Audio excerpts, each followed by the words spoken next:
When Daniel first mentioned that he didn't like how close I'd become with Adam, I laughed it off. We'd been married for 8 years, and I thought jealousy was something immature couples dealt with, not us. Adam had been my best friend since college. Loud, funny, always there to lighten a bad day. To me, he was harmless. To Daniel, he was a shadow that never left. That night, we were sitting at the kitchen table when Daniel said quietly, "You know, it doesn't feel right when you choose him over me." I rolled my eyes. "Daniel, it's not like that. He's just my friend. You're being ridiculous." He didn't raise his voice, didn't argue. He just nodded, that slow kind of nod that looks like surrender. Then he cleared the dishes and went upstairs. I remember smirking at his back, thinking he was being dramatic. I told myself he'd get over it by morning. The next few weeks, I noticed small shifts. He stopped waiting for me to come to bed. He started going to the gym early before I woke up.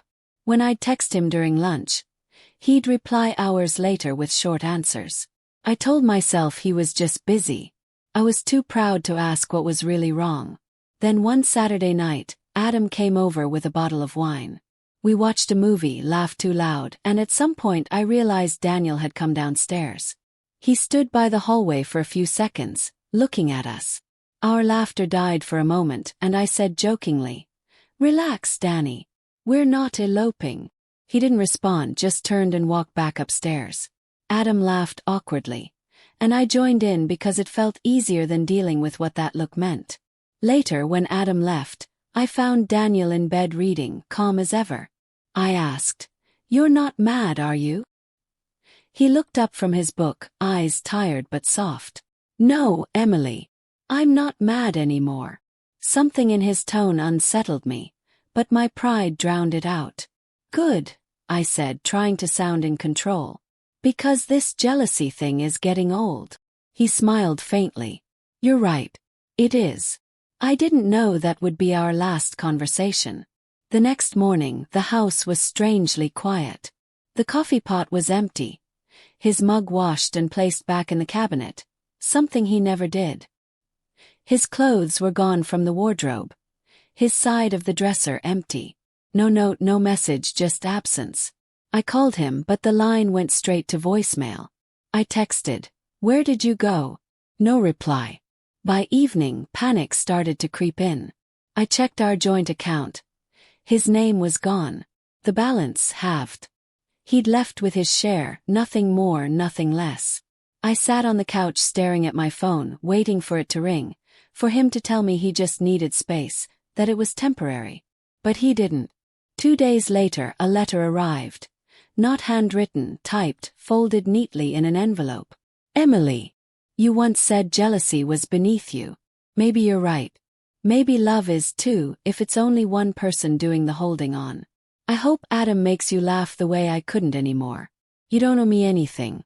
I've already forgiven you for not seeing me." There was no anger in his words, no accusation, just finality.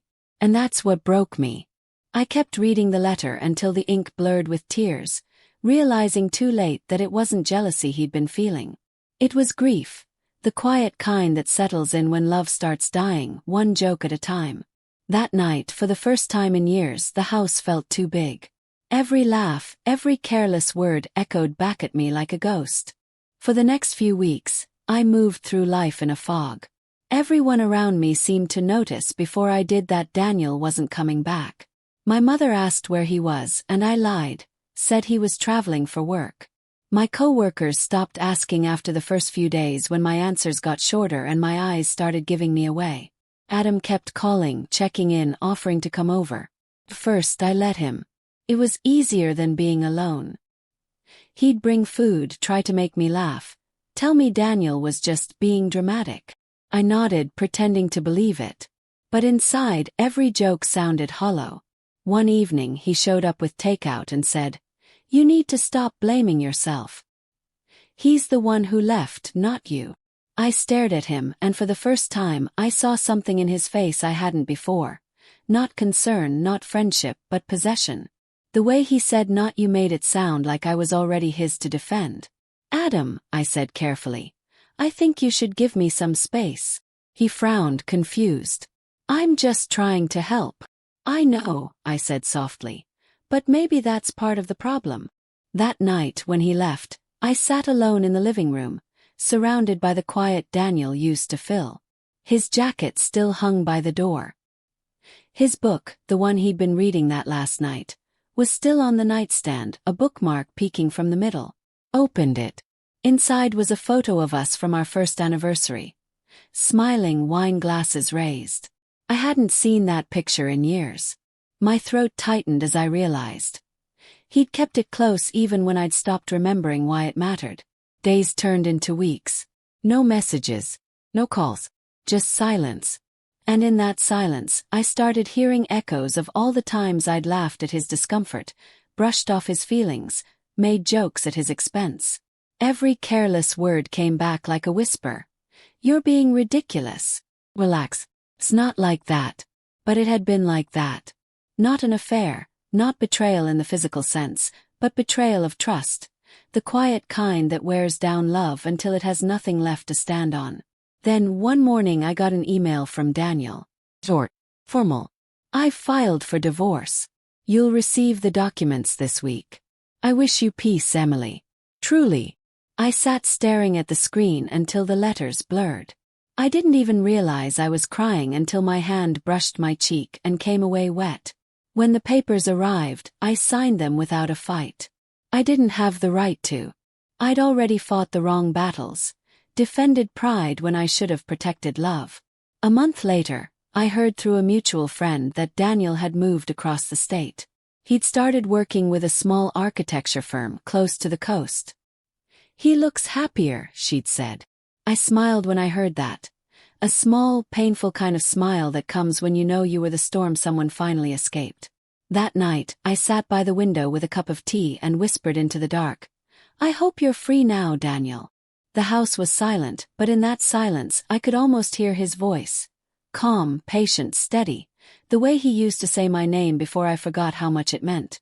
It's strange how the things we mock become the things we miss most. His jealousy wasn't about control. It was about wanting to be seen. And I'd laughed at the only man who ever truly looked at me. Adam still texts sometimes, but I never reply. The last message just said, "Still thinking about you." I didn't answer.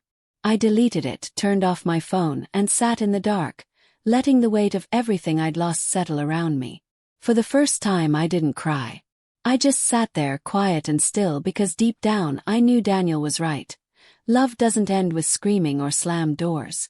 Sometimes it ends with a quiet breakfast table, an empty chair, and a woman who thought she was too clever to lose him. And by the time she realizes it, he's already gone for good.